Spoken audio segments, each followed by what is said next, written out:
This is CNN, home of fake news.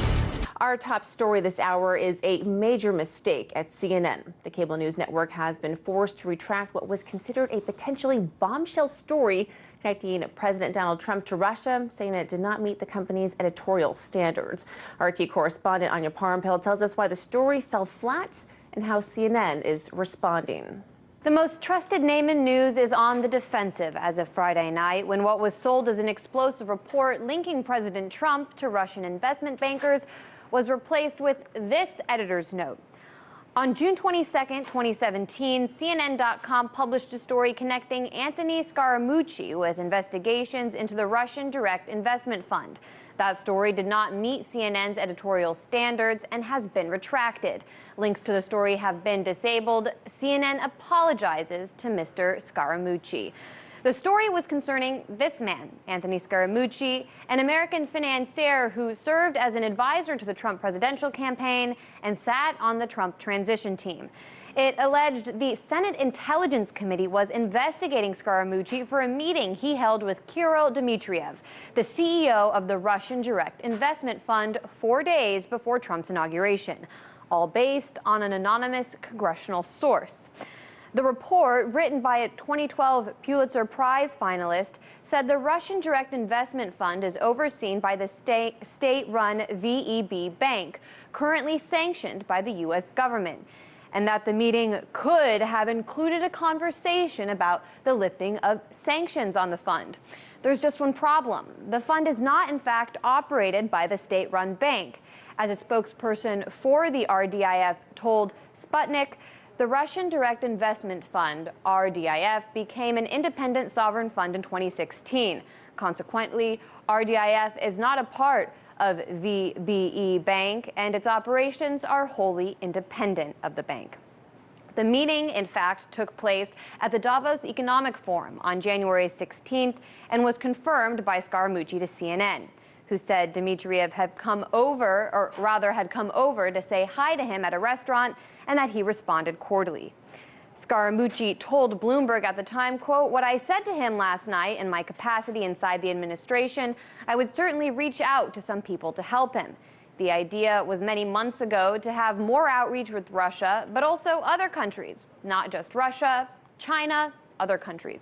Of course, the whole purpose of the World Economic Forum in Davos is for banking elites to mingle. And several other world billionaires met with the RDIF this year as well." Meanwhile, Scaramucci says he accepts CNN's apology and is moving on. On Saturday, CNN Money executive Rich Barbieri sent out an email demanding, quote, "No one published any content involving Russia without coming to me," and Jason Farkas, a CNN vice president, implying stricter guidelines for Russia reporting may be in order. In Washington, Anya Parampil, RT.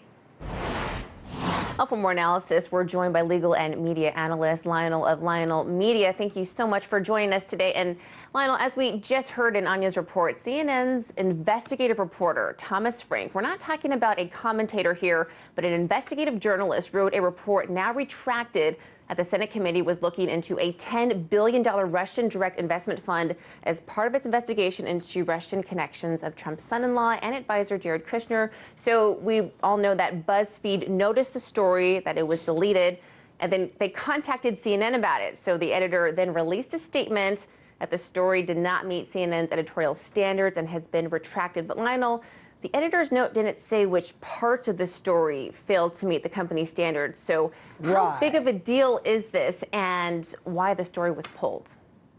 Well, what's fascinating is that this is CNN, who has been accused by many, many people who are watching their coverage and reportage for a long time of showing incredible bias.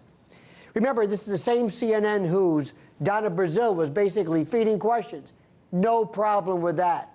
No need for any special statement about that.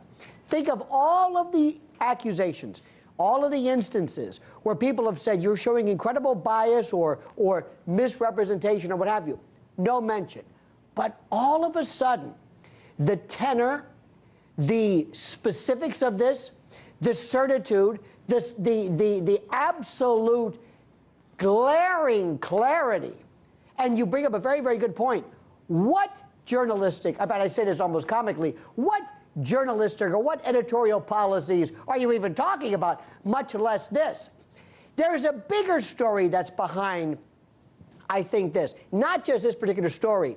The death of the Russian story itself. DNC higher-ups, operatives, strategy folks have said, we have exhausted this. There's nothing there anymore. I think there's people no are there. certainly tired of hearing about it. Every time you turn on CNN, that's all they talk about. But quickly, we're running out of time. Let's talk about these new restrictions for CNN. So an internal email circulated on Saturday advising employees to let all future articles essentially just go through 2 people, and this also includes social media. So does this hurt CNN's credibility, and do you expect to see any changes in their coverage?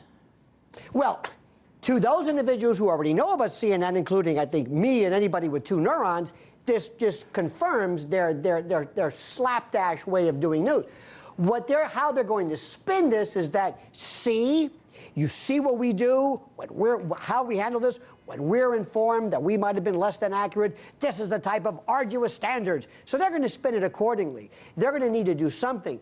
But think about this. When you see this amount of attention, it calls a glaring attention to something that you and I think, have already known the whole time. Interesting. Most fascinating. We are out of time, unfortunately, but always great insight. Thank you so much, Lionel of Lionel Media. Indeed.